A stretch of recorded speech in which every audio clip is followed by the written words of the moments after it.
Well, good evening, ladies and gentlemen, and thanks for joining us for the Peace Country Historical Society's presentation.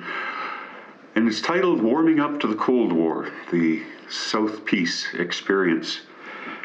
I'd like to mention now that we'd appreciate if you'd turn your mics off. We can mute from this end, but just so you're not surprised that you can't be heard. We do this because this presentation will be in two parts. I'm going to lead off and Duff will bring us home, and then we hope to have a question and answer period. So we just thought it might be more efficient use of time. I'd also like to take this time to thank Chris Thompson, our Zoom master tonight, who set up an incredible array of equipment, microphones, cameras, television screens, and really appreciate Chris's work in helping us make this a reality. So I'm going to start, and what I had titled my part of the presentation, The Forgotten Radar Line. And some of you will be familiar with that concept because there was an article in our newsletter a year and a half ago, I can't quite remember, which mentions this to some extent. We've learned a few new things though, and Duff's part will probably be all new to most of you. So I'd like to start by talking about this radar line by giving you some background to begin with. During the 1950s and 60s, the Soviet Union and the US and their respective allies were at war. And it was a Cold War, but people were very worried that it was going to heat up, become armed conflict, and that the armament would be nuclear. To detect and defend against a Soviet threat, which we thought then would probably come from the north, the US and Canada agreed to build some radar lines that would give an early warning to such an attack. And on your screen, you'll see what this threat consisted of. Well, I'm going to back up for a minute. The targets were military and installations in cities in southern Canada, and the same in the northern US. That's where the Russians were thought to be wanting to attack, should they do so. So the purpose of the radar lines was to give those places an adequate warning to either launch defensive aircraft or at least try and get out of the way. The threat was this Tupolev bomber. It's a Soviet Russian-built bomber. It's a good airplane, or was a good airplane, and I believe there may be still models in the air. Still in use. Yeah, it was long range. It could get here.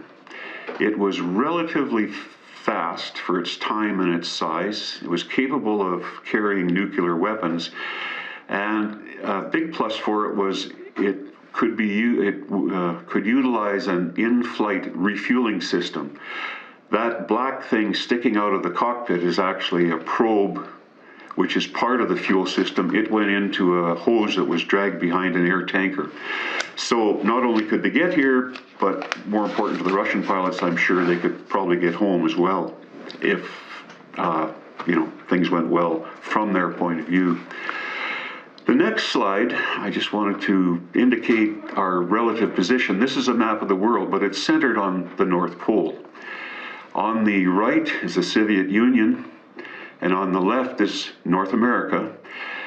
And all I'm trying to illustrate here is that you can see it's not that far from here to there, especially if you fly through the Arctic, and that's what was expected to happen. So I mentioned that we'd agreed to build some early warning lines, and here's the three that were eventually built. The first one should be familiar to you. It was called the Pine Tree Line. And please note the dates on the top, and I'm pointing up to the map that you're looking at, just to remind myself to look at it as well. But the dates are, as we progress over time, you'll notice we move farther north away from the US border, and I'll explain that in a minute. But anyway, there was 3 lines built. The first one with the red dots was the Pine Tree Line, and most people here should be familiar with that because of the radar base which was on Saskatoon Mountain for many years. It's the red dot, probably the farthest north one against the western border of the province. The second one, which is more or less the forgotten one, was called the Mid-Canada Line, and it was built along that yellow band, or through that yellow band, which is the 55th parallel of latitude. It was supposed to run from the east coast of Labrador all the way to Prince Rupert, BC, but it actually pretty much stopped being constructed after they hit Dawson Creek. And I'll explain what happened on that one. That's actually the rest of the story. But I will also point out another line, and this may be the most famous one. Many people of our generation, and a few before and a few after, will remember those classic photos. A big white ball dome, radar dome, sitting in the middle of a great big white field with a white polar bear somewhere in the picture. So the Pine Tree Line and the Dew Line, which is that Arctic one, just an early warning, just what it stood for, would be quite well known. But the one in the middle, the yellow band, it was secret when it was built.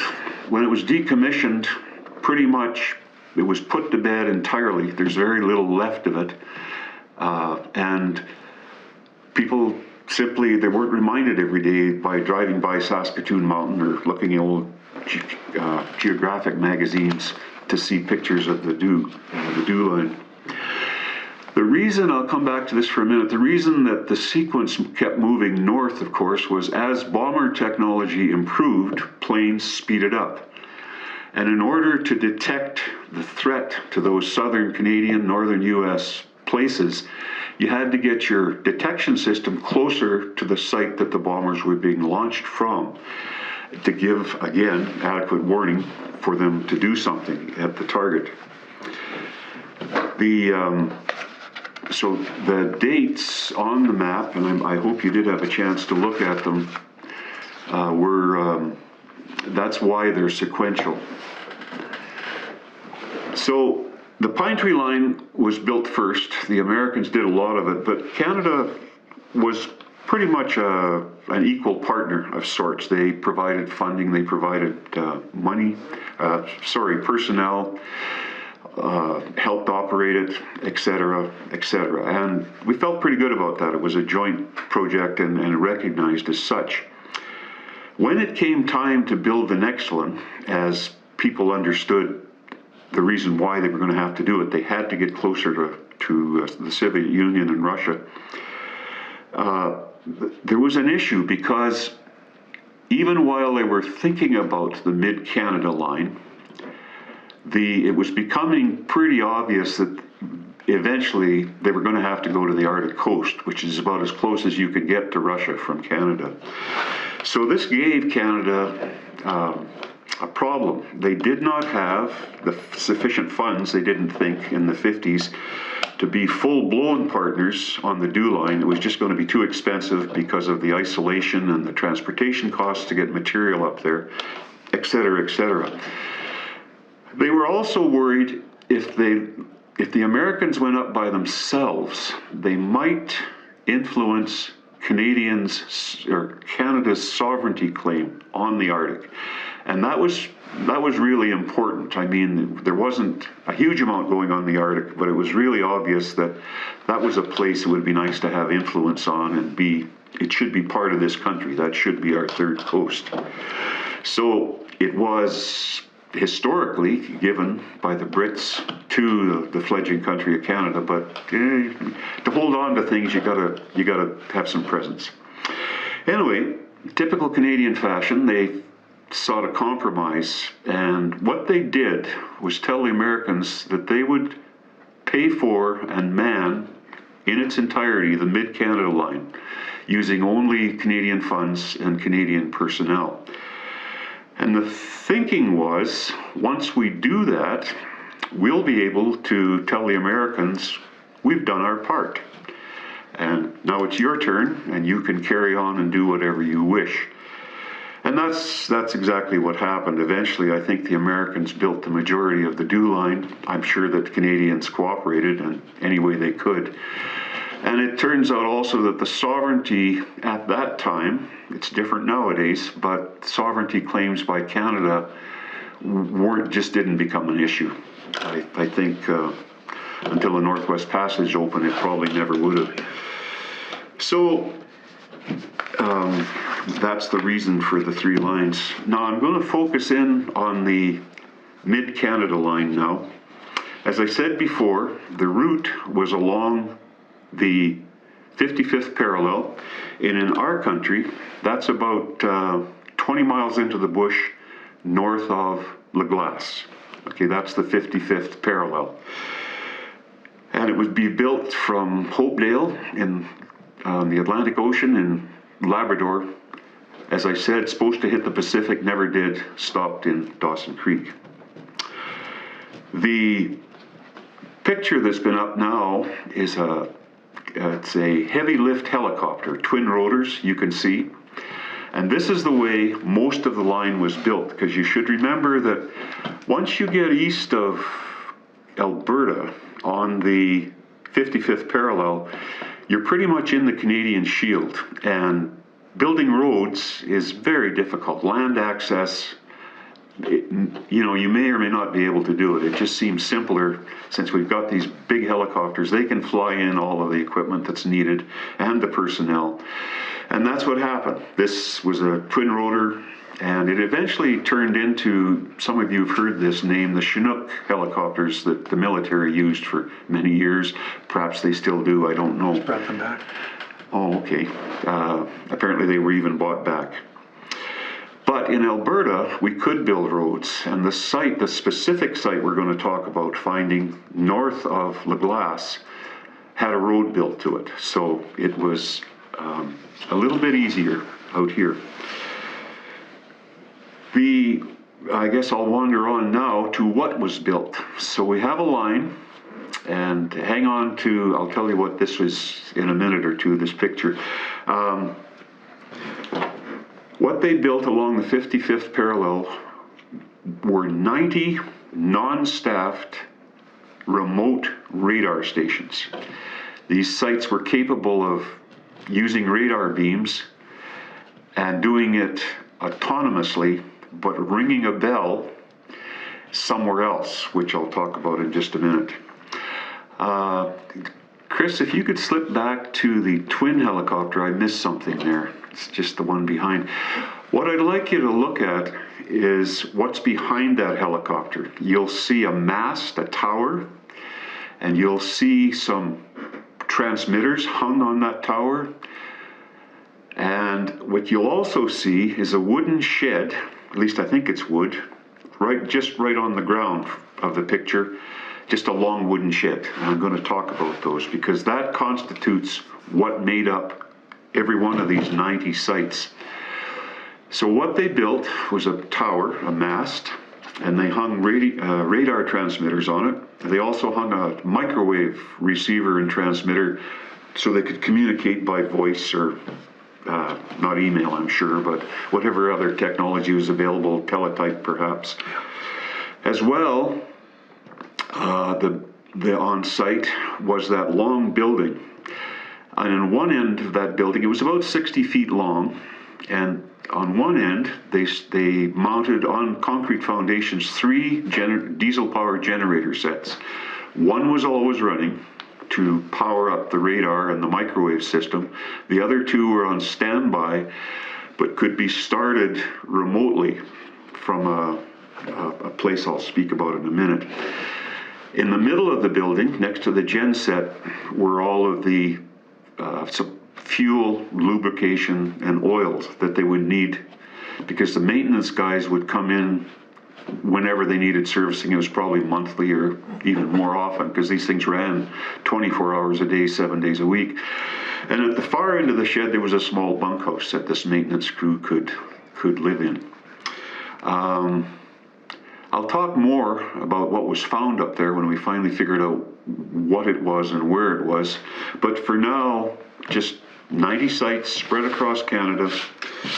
I could give you an idea of the space distance between them. There's one north of Valhalla. There's very likely one that I can't find somewhere around the Saddle Hills Forestry Tower up north of Spring Lake. The next two to the east were near Flare and near High Prairie. So the other thing that was built were what was called sector control sites. And these were, let me back up a minute. There's a picture of a Sikorsky helicopter on the screen. And this was the helicopter that was used to fly in parts and the maintenance crew that kept all of these sites going. Now, I remember seeing this in the Peace Country as a child. They were very colorful. That's the old RCAF colors. The RCAF flew all of the ones that were in the eastern sector, or the eastern Canada. In Western Canada, there was a BC company called Okanagan Helicopters, and they supplied the pilots to fly these things. What I remember was they were very noisy. That cockpit sits right over top of a jet turbine engine that drives the rotors, but they were quite the rattly machine. Going back to these sector control units, there was 9 of them built, and their function was to receive the radar signals from these remote sites, provide for the maintenance crews a place to live, and then they would go out, and each sector control unit was responsible to look after 10 remote sites. So in our case, that meant that Dawson Creek, which was where our sector control site was, looked after almost all of the remote sites in Alberta. I think the next sector control one was up near Waterways, Fort Mac, somewhere up there. And the sector controls were a bigger thing. They had a infrastructure that included a hangar to house these Sikorsky helicopters, a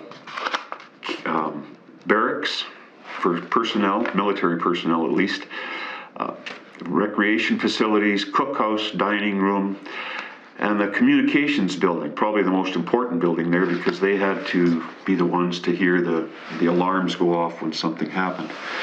And they were staffed, and you can probably see the military people on the slide as well as the civilians. I think at one time these bases were normally covered about 100 people. Employed about 100 people. There's not that many in that picture, but there is, I think, by my count, a dozen RCAF members. The rest are civies, and of course RCF they're the bosses. They're the ones that are managing this place, but they need all kinds of support: mechanics, cooks, housekeepers, all those kind of things. So 90 remote sites, 9 sector control sites. That's the big layout. In the mid-50s, when this was built, it was, I think it was started in 54. It actually started operating in 58. So maybe it was 56 they started building it, or at least the western half. And it was, in those dollars, mid-50s was $225 million. So it was a big chunk of change. The Canadian government and politicians probably had some reason to be concerned. That's actually just over $2 million, $2 billion in today's money. The other thing was, and I mentioned this before, this line was quite secret. There weren't a lot of people around. It was in the bush for the most part, all the way across Canada. So we didn't talk about it much, and again, we weren't reminded about it by seeing much of it at all. Now, the way that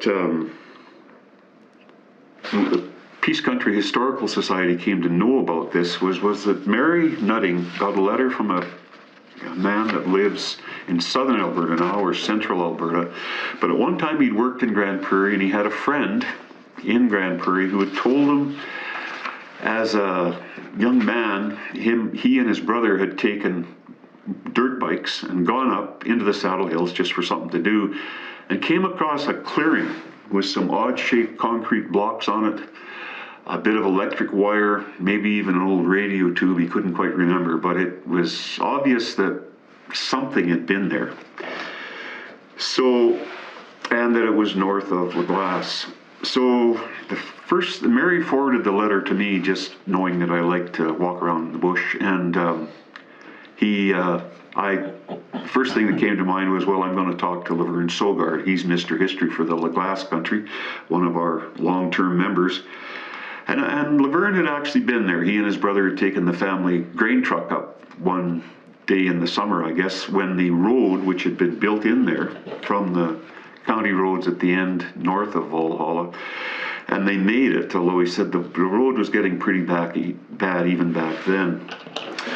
And so kind of knew there was something there, but it was really vague.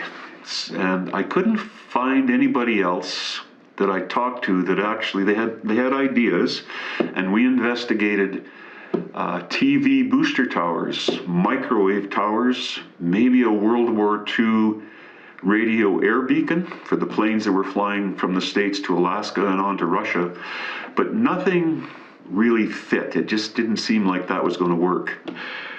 But eventually, got a hold of some information off the internet. I searched for a bit of time, and Wikipedia, wouldn't you know it, came up with the name Mid-Canada Line, and also supplied a list of GPS points as to where all 90 stations were.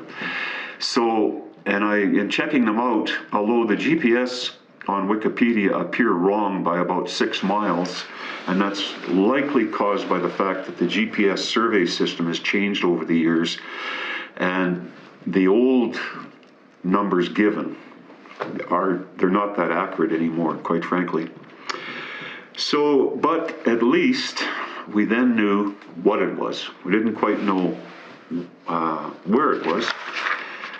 And I was telling a friend of mine in town that I had this interesting project going on. He was slightly interested in history. I told him what it was, and he started to laugh. He said, "It's your lucky day." I think a friend of mine and I, who liked the quad, were up in that part of the world, and we found a clearing with some funny-shaped concrete blocks, which actually they're not that funny. They're cubes, but as you can see. But at any rate, he had gone in on the old road, but they had quads, and they had a real battle getting in there, alder bushes and beaver dams and you name it. So he pointed out what he thought might be the clearing on a Google map, and a friend and I checked out the maps that are done for the oil patch and found that we could get to a well site only about 2 miles away from that clearing. So that's what we did. We walked in on a snowy fall day, and sure enough, we cut the old road, and you knew it was a road because it had a ditch on each side. That's not something that often happened with winter bush roads. And the last half to quarter mile was straight up a hill, and we're on top of it now, and this is what we found. The blocks that I'm standing in front of are the 3 foundations for the 3 gensets, diesel powered. Not only were they strong enough and have bolts sticking out of them that would have bolted the genset down, but there's diesel fuel stains on them to this day. They haven't bleached away completely. The next picture is a picture of a piece of concrete standing up the other way, and we think, because it had bolts sticking out the top, this is a anchor point for the guy wires for the mast. We never did find the foundation of the mast. It might have been ripped up during decommissioning. So we also found the outline of the foundation for that 60-foot shed. And sure enough, on the other end, where I said the bunkhouse, it was only a few steps from there to the privy. The privy's a hole, it's still cribbed, but we didn't poke around too much and look at it. Just knew it was there. We also found a pipe cut off at ground level that we think might have been a well. So now we knew what it was, and we actually had an idea where at least one of the remote sites could be found. It kind of verified the whole thing. So the following week, we went up to Dawson Creek, and just looking around, it was pretty obvious where it must have been, because it was an aircraft hangar, and in the middle of town. It's now called the Northern Lights College. If you go into Dawson Creek and go around the Walmart corner to head north, you'll see a big cement tower off to your right. It's at one edge of the Northern Lights College campus. So we drove in, and sure enough, the aircraft mechanic because I went to the hangar to begin with, and he pretty much had the history of this place. He said, yeah, this is the old sector control station. This is the exterior of what was the hangar for housing those Sikorskys. And I'll flip the next picture. This is the interior. And I can't remember which end, but he told us that the hangar had been extended by the Northern Lights College because this is the space they used to teach new aircraft mechanics in. And you notice the difference in construction on that far wall. The old hangar was either the south half of that or the north half. I can't remember what he told me. I suspect it might have been the north half, and it was built out to those big doors to the south. So at any rate, he said, yeah, this was the hangar. In addition, there was an administration, or the administration building is now in the old building that was used as the communications center. And the barracks are student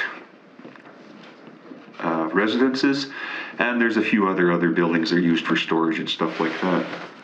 So we pretty much had the complete story.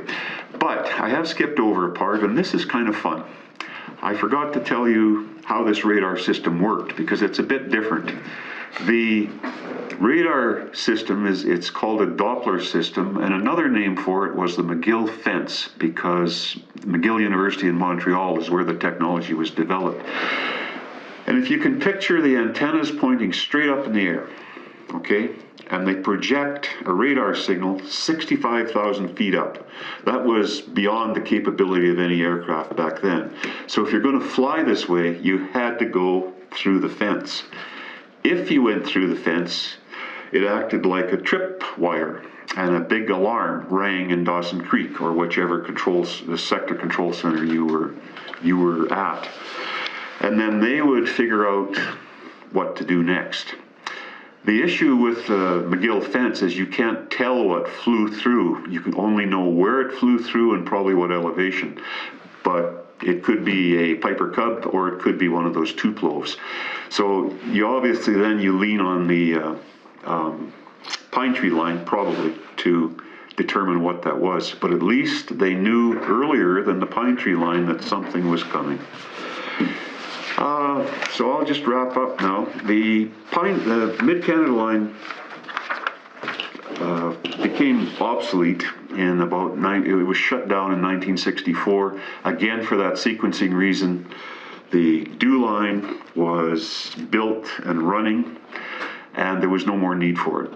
So with the remote sites, they just dismantled them. Sometimes they buried stuff, sometimes they hauled it away to use, but there's very little left, and the forest is growing back up. The sector control sites, they tried to find community uses for them, as in the Northern Lights College. I have a friend that used to be the school principal in a place called Cranberry Portage in Manitoba, north of the Pas. He remembers being the principal of a school that was in the recreation facilities on their sector control. And with that, I think I've used my time, so I'm going to turn this over now to Duff for the second half of the presentation. If you have questions, glad to try and answer them at the end of his presentation. Thanks.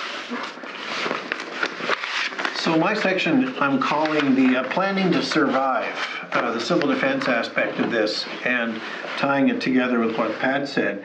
Pat's work pioneers locating the remains of the most secretive part of our Cold War air defense.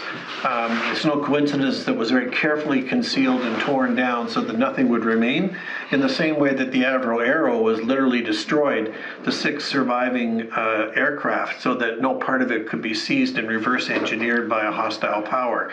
I think the big concern was that both China and the United States worried about the Arrow because it could fly high enough to catch the U-2, the American spy plane. we were front line in the Cold War. We were part of the frontline location in defense of North America against Russian bombers. In fact, we were part of the air front in defense of North America.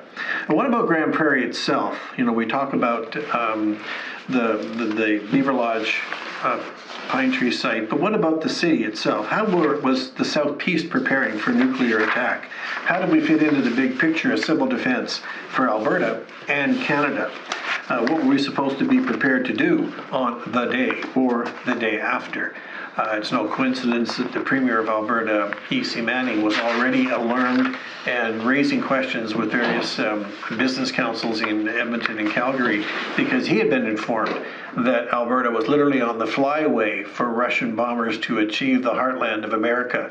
And that meant that potentially air battles would be occurring right over us in the defense of the American frontier as well. He wanted to know what was being done. So Grand Prairie was on the map, actually, right from the end of World War II. We connected with the Alaska Highway, which was the direct access to Alaska from Central North America. And of course, that road could be run both ways. It could also be the access for a Russian land force to enter into northern Canada. And it also had railway links. Grand Prairie had railway links to Edmonton and air links as well. So as being on the doorway of the Northern Defense Zone, it became important for the Army to demonstrate to the U.S. that the Canadian Army was capable of operating in our own Arctic. And so in 1946, Operation Muskox was created. You'll see from the map, it began on the shores of Hudson's Bay, led driving north into the far Arctic, across the islands and over the ice, and then down, eventually down the Alaska Highway to Dawson Creek, and then from Dawson Creek to Grand Prairie. And from there, the vehicles, which were called Penguins, and there's one of those little cute fellas right there, were designed to be brought back by train to Edmonton. But in the way of doing that, they were delivered by glider and by air to Hudson's Bay and serviced from there by air, demonstrating that the Canadian Air Force and the Army was capable of running operations in the Arctic in 1946, just in case. The irony, of course, was the Penguins had been designed in World War II for operations in Norway and just happened to be lying around. They had a problem, though. You had to drive with the window open because of carbon monoxide building up from the engine. And so a lot of hard experience was earned in getting this force all the way from Hudson's Bay to Grand Prairie. But it meant that it even makes one of the pictures on our walking tour of Grand Prairie, because as the Penguins came through, every small boy with a sense of adventure and a bicycle followed the convoy through town.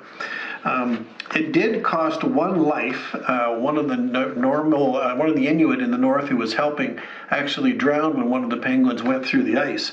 But generally it demonstrated that we had the technical skills to operate as an army in the north, even though the exercise was never repeated. Now, along with this, we had a militia organization in Grand Prairie, D Company, which was a recruiting basin for the Loyal Edmonton Regiment, or the 49th Battalion as it had been known in the First World War in Edmonton. And so there was awareness here. In fact, there were guest speakers, one of them a former military general, General Burns, who came to Grand Prairie and rocked a Chamber of Commerce meeting by saying confidently there would be a war with China in the near future.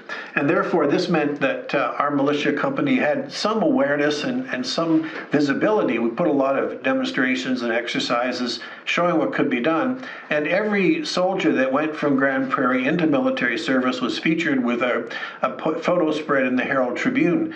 At one time, there was an attempt to demonstrate the engineers from Edmonton who brought up a Bailey Bridge, one of the famous World War II heavy bridges that was used overseas, and demonstrated how quickly they could throw it across a creek in the event of needing to operate or conduct rescue operations in the northern area. All of this was promoting military awareness on the ground, but what about the air? Though the RCF recruited in Grand Prairie and in the Herald Tribune, and we had air cadets both in Sexsmith and in Grand Prairie and eventually across the north. They drilled, they exercised, they did aircraft identification. Nevertheless, the challenge was, how do we support the aviation defense of the region? Now, of course, the airport supported flights, back and forth. And if a fighter plane going north ran into difficulty over the swamps in Muskeg, Grand Prairie became a rescue center to find them. At one point, an F-86 Sabre was lost on the way south, and a base there and air communication with Dawson Creek was necessary to find this fellow and bring him out.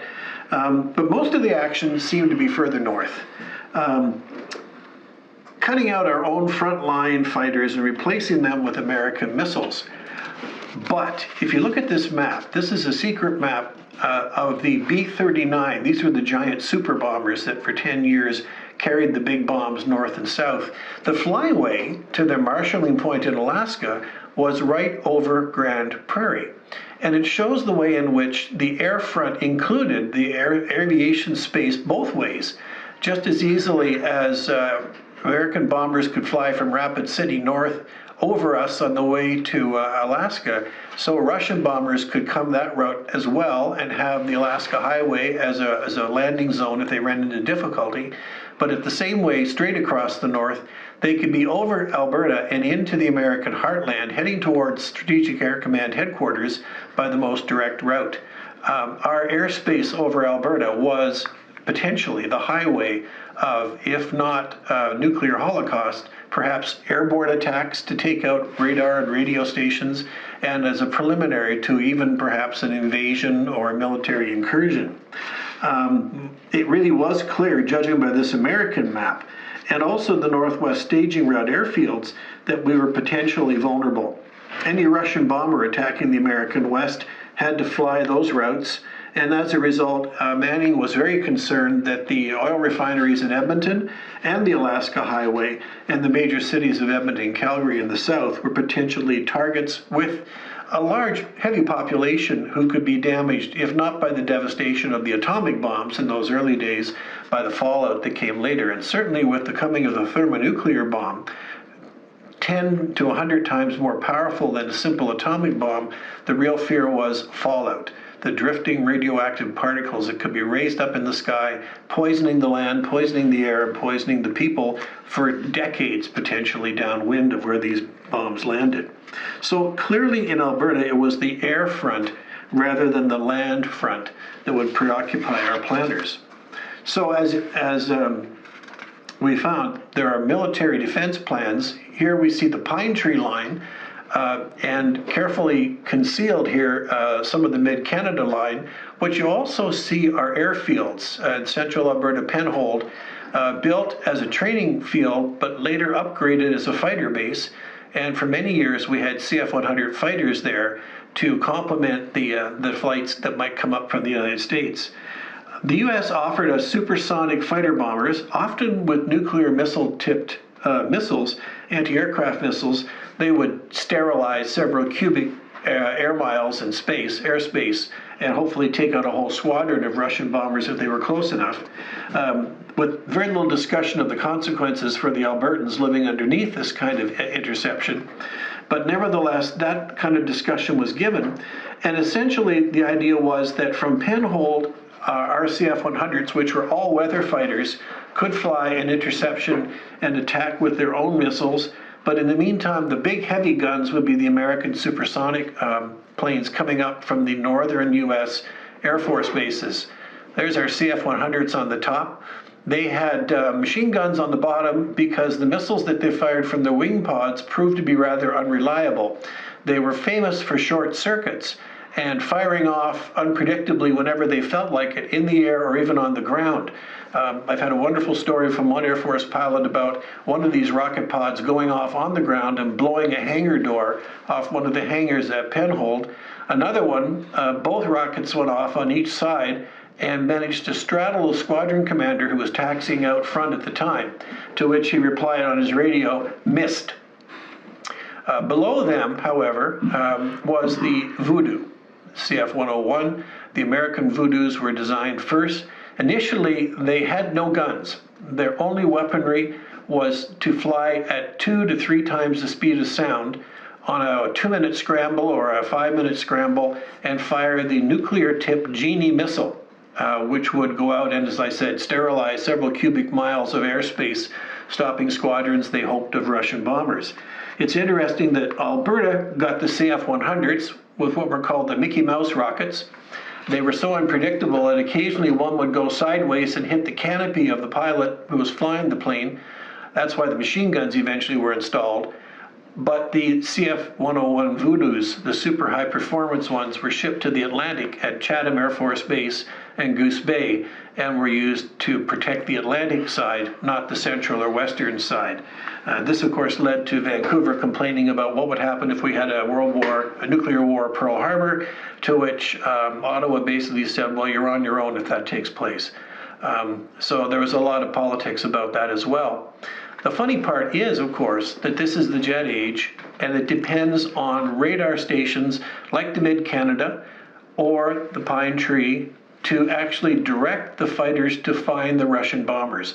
It was much like the Battle of Britain. A plane breaks the fence, the Pine Tree would identify, or the ground observers who were in the area would get their binoculars out and begin to help identify the aircraft. But it was the Pine Tree line at Beaver Lodge that would give the height and the direction and potentially the speed of the aircraft that was approaching, which meant, as one of our members, David Leonard, has said, that at one point they used the local air observers to calibrate and test the radar. Air cadets, for example, might notice an aircraft flying over Sexsmith or Grand Prairie, and they would be asked to phone that in, giving the height, potentially the type of aircraft and the direction, and then they would get a serious response on the switchboard from Beaver Lodge, thank you very much, that checks out, or that they would look in to see if it did check out, to involve people in the air observation defense of this area as well. It's interesting too that Beaver Lodge was a fairly significant base because it actually had 3 radar installations. The main one, the big station with the big dome, but 2 smaller ones, and about a mile away a transmitter, which was actually where the directions to the fighter planes would be given from. So that if for some reason the radar domes were taken out by an attacking force, the last radio directions to the intercepting fighters could still be transmitted. The domes were quite impressive. And the garrison could be quite large. They were built initially by the U.S. Air Force. Here's one of their homegrown guides so that people would know how to find Grand Prairie and what to find in it when they came in from Beaver Lodge, which must have seemed to some of them like the end of the earth. But on the other hand, at least it wasn't Alaska. And then, of course, by checking with the ground observers and the aviation radars, they could begin to vector, as they say, or direct the fighters in to make interceptions. And the advantage of the CF-100 was that it was all weather. The co-pilot or the radar operator sat in the back, like the Rio did in the later fighters in the U.S. Navy, and on his radar could direct the fighter after he was brought into the general area by the ground control radar, some of which was operated actually from North Bay, from the underground bunker there. Now, in 1963, the base was handed over to the Royal Canadian Air Force as Canada's share of the air defense. The U.S. Air Force packed up and left, handed it over to us, especially as, since the Arrow was not going to be used after all, Canada's way of contributing to the defense of North America by air would be taken up by manning the radar bases and putting these Voodoo superfast aircraft in the Maritimes. Penhold continued to operate the CF-100 for a number of years, while the U.S. Air Force backed it up with their supersonic fighters south of the border. Of course, what this meant was that the air battle to intercept the Russian bombers would take place over anywhere south of Grand Prairie and north of Calgary, and which meant that potentially broken Russian bombers, pieces of bombs, undetonated nuclear warheads might come raining down along with pieces of fighter in that terrible, furious air battle which might take place, which very few people wanted to really contemplate. The irony, of course, was that at one point, if the fighters ran out of missiles and bullets, they were instructed to ram the Russian bombers with their own aircraft. In 1964, the radar at Beaver Lodge was automated and calibrated for long-distance early warning, focusing on detection rather than fighter interception. The interesting thing, of course, is the contribution that the base made. By the way, the two radars, the one on the center is the one for direction and altitude. The altitude is the one on the right, the kind of lozenge-shaped radar antenna on the right. That would give you the height. The other would give you the direction and the speed, hopefully, of the transgressing aircraft. Now, this is interesting. This is an interior of one of the Pine Tree stations on the left. What's interesting is if you look at the uniforms, these are all Canadian airborne soldiers who have been brought up to plan the defense of the Pine Tree stations in the event of Russian airborne inserted saboteurs or local saboteurs. And there was some training. The Airborne Edmonton base did send up some soldiers to do some war games around some of these places, but I can't confirm that it happened at Beaver Lodge. But as you'll see, they managed to publicize some of this to reassure the public that the stations would always be protected by our Army as well. The Herald Tribune also records a number of weddings. One of the biggest impacts of the Cold War was a number of American airmen who married local girls and took them south with them. And so what we actually saw was something of a young female drain on the Beaver Lodge area by these bright, sharp, well-trained, well-educated, more affluent, and living in the south airmen that took them with them on the way down. They also contributed a fire truck to Beaver Lodge, and in that sense became part of the community. The Beaver Lodge State Base also hosted and supported the Air Cadets. They provided a vehicle, actually, which brought Beaver Lodge cadets into the Grand Prairie Squadron as the years went by, too. Local contractors, of course, benefited, and the Herald Tribune was quick to point that out, that there was an economic contribution being made to support the Beaver Lodge station. But as I said, the only concern was sabotage, and so we have some photographs of the airborne up here doing some maneuvers. But the real danger, as you can see on the right, was budget cuts. Eventually, the station was demolished. I remember it standing when I came up here in 91 or 92, but by 93 it was gone. Its only threat was obsolescence and expense. And so eventually nothing is left now. Even though a discussion was hoped to take it and preserve it as some kind of a museum, it had too much asbestos in it for the armed forces to allow it to stand. So it was taken down and eventually removed from the top of Saskatoon Mountain. Meanwhile, in Grand Prairie, attention was focused from time to time, it has to be admitted, on civil defense. Grand Prairie was not considered a target for a nuclear bomb, although there was discussion of incendiaries being targeted on the Beaver Lodge station and perhaps collaterally on Beaver Lodge and Grand Prairie by Russian bombers to neutralize their effectiveness. Grand Prairie was not considered a viable atomic target. And even Beaver Lodge was excluded, rather optimistically, from being a target of attack. The real concern was nuclear fallout. The invisible killer that could poison generations if not sheltered from the downwind radiation cloud.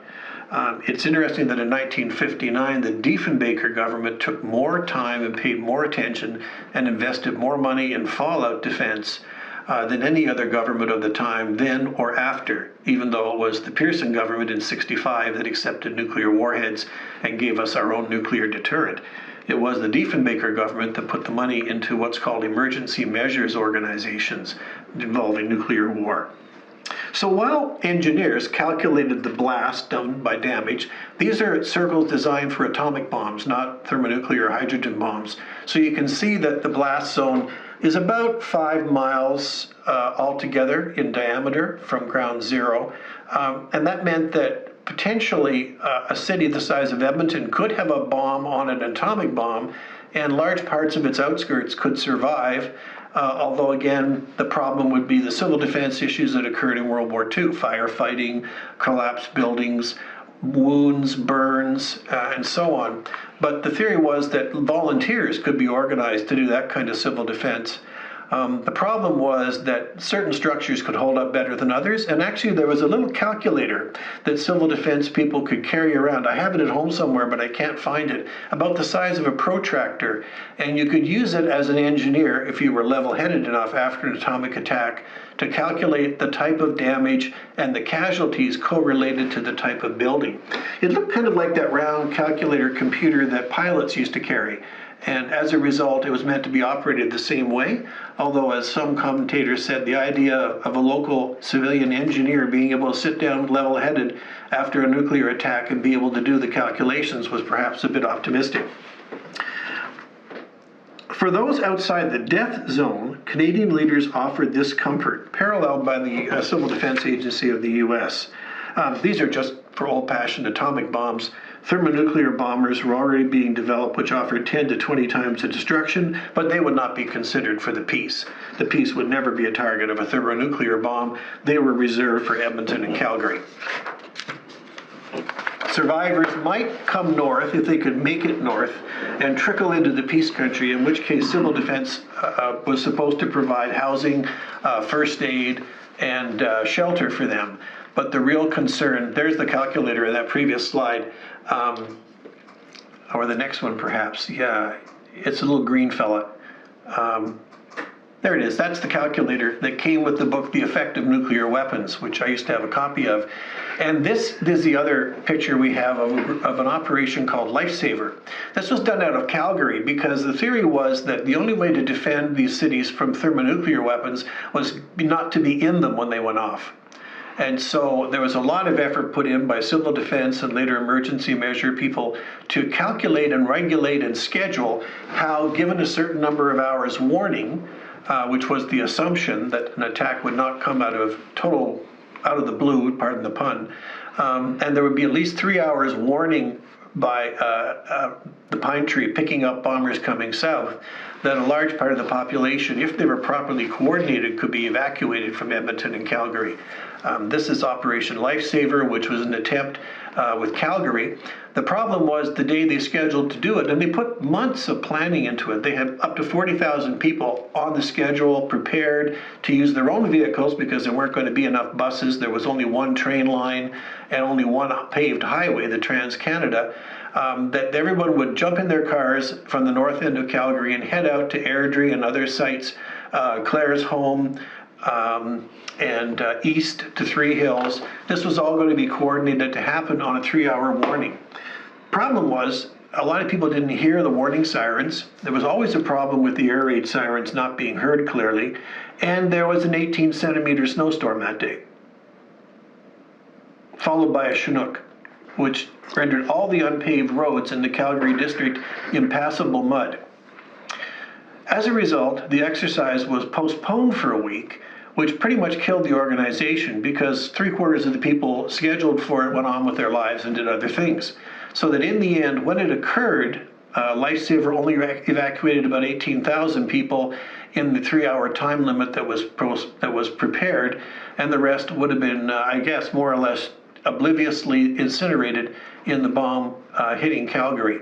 But the rest would be sheltered. Church basements were opened. There were cookouts. It almost had the atmosphere of a fair, said civil defense observers, because people just couldn't take it seriously. It seemed so unthinkable. And in fact, in the south of Alberta and all across southern Canada, the biggest barrier to civil defense was the simple psychological unbearableness of it. People could not conceive of it taking place. Although there was heavy effort, great effort put in to encourage Canadians to build their own personal bomb shelters. And that brings us back to Grande Prairie. Let's go back to that map, Chris, of the personal bomb shelter. This was the plan. You'll notice, by the way, the center one features a subdivision called Regency Acres. This was the only contractor who guaranteed to build you a bomb shelter under your new home. And as you can see, it had all the features, especially the cinder block construction with the holes in the center of the cinder block filled with cement. And that's a giveaway. If you have a building from the 50s with cinder block construction and the holes in the middle filled with concrete, and the roof or the ceiling being heavily reinforced, not always with concrete, but with heavy planking. This was a giveaway that you had a home with a bomb shelter in the basement. The planking and the sandbags, all of that was to dampen the radiation, and then the cinder blocks were considered to have less radiation through. You were supposed to stuff them full of supplies to last at least 3 weeks, but in principle 3 months in case the radiation was super intense. And then you would be equipped with your own transistor radio, because telephone lines would be down.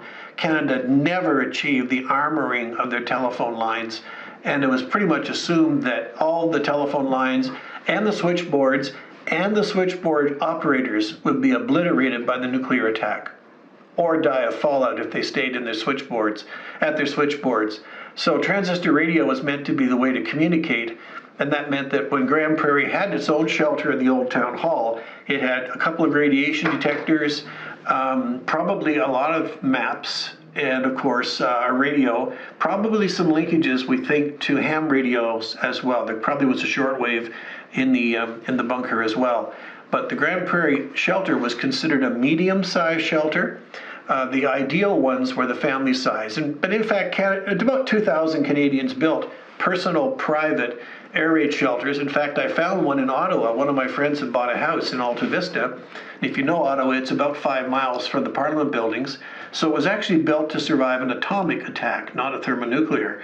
And I went down and had a look at the way it was built, and I could see all the hallmarks of a bomb shelter. So I reassured my friend that if she was ever attacked by atomic bombs, the basement would be a reasonably safe place to go, at least for a little while. But she would have to prepare it pretty heavily. And if there was a thermonuclear attack on Ottawa, well, it would make it nice too. Seriously, the result then was, could Canadians take this seriously? And the answer was, in the peace country, which was at 55 degrees, there was enough distance from the target zones that a serious attempt was made to organize.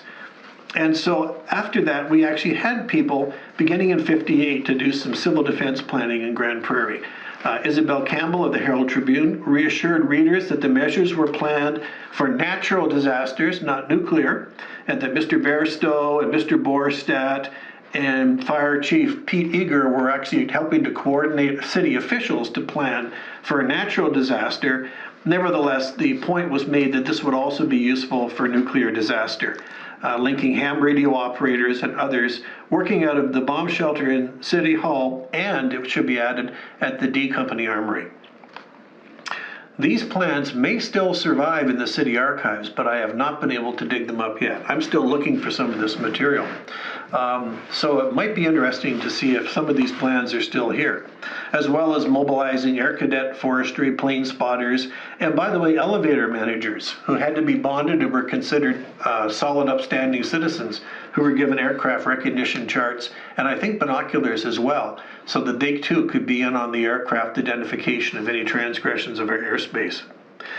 The actual shelters were built to provide with radiation detectors. The government ones, which were built, about 1,200 in Canada, Grande Prairie's being one of them, would have been provided with 2 types of radiation detectors. The biggest one, the 1505 type, the pink one on the right, was the best and could be operated from inside the shelter, but it was never issued to Canadians. It never got to Canada. They were bought in the States and never were delivered. So instead, Canadian operators got the little black fellow there in the middle, a handheld radiation detector, which the operator was supposed to wear protective clothing, step outside of the shelter every hour, take a reading, and then go inside and get on their radio, or if they were lucky, telephone, and phone the reading to the central station in Penhold, Alberta. The site, by the way, was known as Bridge 2. They would contact Bridge 2 and give a reading. And this would give the government of Alberta a chance to more or less decide over the many different stations, they're about 50 miles apart, which areas had the least amount of radiation, and they could direct survivors to move there with their private vehicles.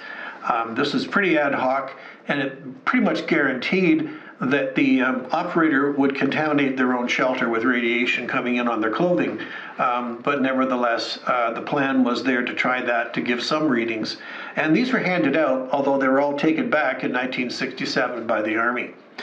Railway companies were supposed to use their stations Police stations were supposed to build a shelter underneath them. Most of these were never built because the different agencies that were supposed to host them didn't want the disruption and didn't want the expense. And by the way, if you built your own private shelter, there was a good possibility your municipal taxes would go up for a home improvement. This discouraged quite a bit of participation, especially because a shelter cost $500, which was at least 10 to 20% of an average Canadian's total income in the early 1950s.